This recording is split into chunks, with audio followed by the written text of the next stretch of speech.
लोहे की दुकान में एक छोटा बालक अपने पिता के साथ काम कर रहा था।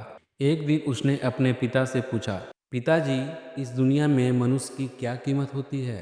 पिता ने बच्चे का गंभीर सवाल सुना और कुछ देर सोचने के बाद बोले, बेटा, मनुष्य की कीमत आंकना बहुत मुश्किल है, वह तो अनमोल होता है।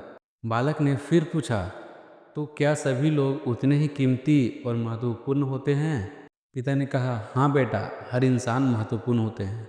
लेकिन बालक को यह बात समझ नहीं आई। उसने फिर सवाल किया, अगर सभी की कीमत बराबर है तो कोई गरीब क्यों और कोई अमीर क्यों? किसी की ज़्यादा इज्जत क्यों होती है तो किसी की कम क्यों?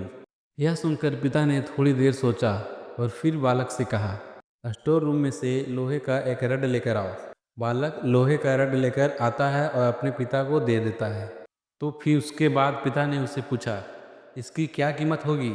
बालक बोला, लगभग 200 रुपये।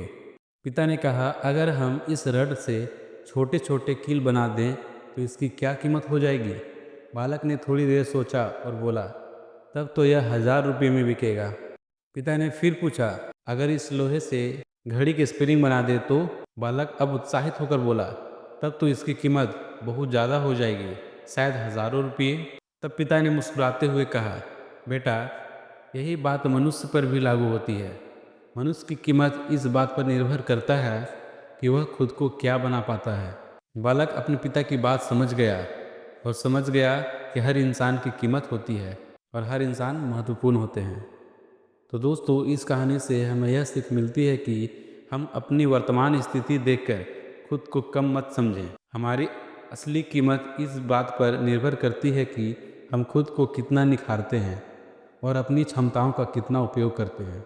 अगर आप सभी लोगों को यह कहानी अच्छी लगी हो तो हमारे वीडियो को एक लाइक कर दें और हमारे चैनल को सब्सक्राइब करना ना भूलें। तब तक के लिए जय हिंद, जय भारत। मिलते हैं नेक्स्ट वीडियो में।